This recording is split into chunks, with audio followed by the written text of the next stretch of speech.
조선시대 백성의 밥상. 자, 이걸 생각하면 머릿속에 어떤 그림이 그려지시나요?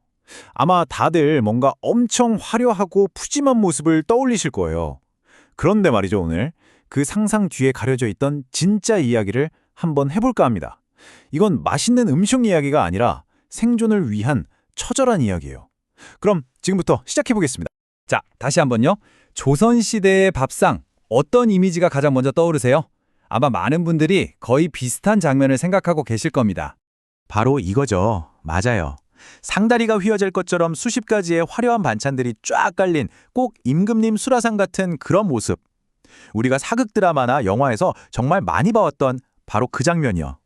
하지만 이건 말 그대로 대부분의 사람들에겐 그저 상상 속의 밥상이었습니다. 이제부터 그 화려한 환상을 걷어내고 진짜 현실은 어땠는지 한번 들여다보겠습니다. 당시 대다수 백성들의 현실은 우리가 상상하는 것과는 정말 완전히 달랐습니다. 그 차이가 생각보다 훨씬 더 컸죠. 가장 기본적인 것부터 시작해볼까요? 바로 하루 식사 횟수입니다. 과연 하루에 몇 끼나 먹었을까요? 우리는 당연히 아침, 점심, 저녁 하루 3끼를 생각하잖아요. 이게 그냥 기본이라고 여기니까요. 그런데요, 놀랍게도 조선시대 대부분의 백성들은 하루에 딱 2끼를 먹었습니다.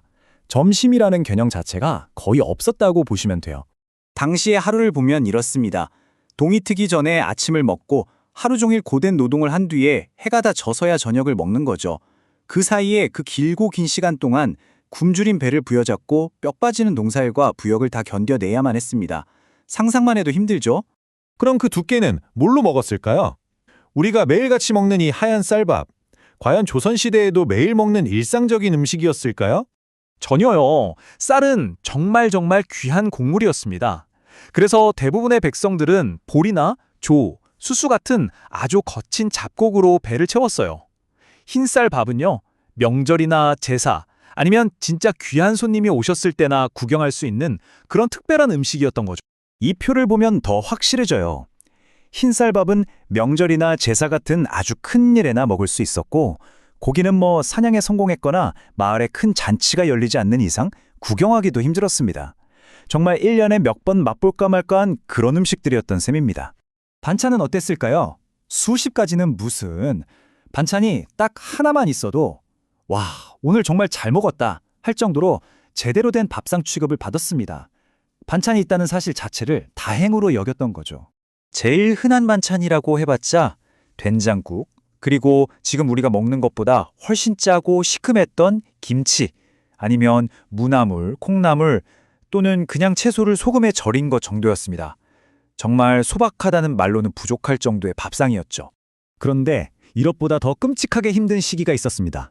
바로 조선 백성들에게 가장 잔인했던 계절, 진짜 굶주림의 시간이라고 불리는 보릿고개입니다. 보릿고개가 뭐냐면요, 작년에 걷어들인 곡식은 이미 다 떨어졌는데 밭에 있는 햇보리는 아직 익지 않은 바로 그 사이의 시기, 음력 3, 4월쯤의 일입니다. 먹을 게 완전히 동나버리는 그야말로 죽음의 계절이었죠. 고개라는 이름처럼 넘기 정말 힘든 고비였습니다. 이 시기가 되면 사람들은 음식이 아닌 것들을 먹으면서 버텼습니다. 나무 껍질을 벗기고 풀뿌리를 캐고 도토리나 칠뿌리 같은 것들로 목숨을 연명했죠. 이건 영양분을 섭취하는 게 아니라 말 그대로 살아남기 위한 몸부림이었습니다. 바로 이겁니다. 핵심은 이거예요. 지금 우리처럼 오늘 뭐 먹지를 고민하는 게 아니었어요. 그 시대 사람들은 오늘 과연 무언가 먹을 수는 있을까? 이 절박한 질문을 매일 던져야 했습니다. 그렇다면 이렇게 가난하고 또 처절했던 밥상은 오늘날 우리에게 어떤 이야기를 들려주고 있을까요? 조선 백성의 식사는 맛을 즐기는 행위가 아니었습니다. 그건 그냥 하루의 지독한 노동을 버텨내기 위한 연료 그 자체였어요. 밥 한 숟갈, 국 한 모금. 이건 단순히 배를 채우는 걸 넘어서 내일까지 어떻게든 살아남겠다는 자기 자신과의 약속이자 처절한 다짐이었습니다. 지금 우리가 너무나 당연하게 생각하는 이 한 끼의 식사가 그들에게는 하루를 살아내기 위한 생존 그 자체였다는 사실, 정말 많은 생각을 하게 만들지 않나요? 마지막으로 이 문장을 함께 기억했으면 좋겠습니다. 조선의 백성은 잘 먹지 못했습니다. 하지만 그들은 하루를 견뎌냈습니다. 그리고 그 하루하루가 모여 역사가 되었습니다.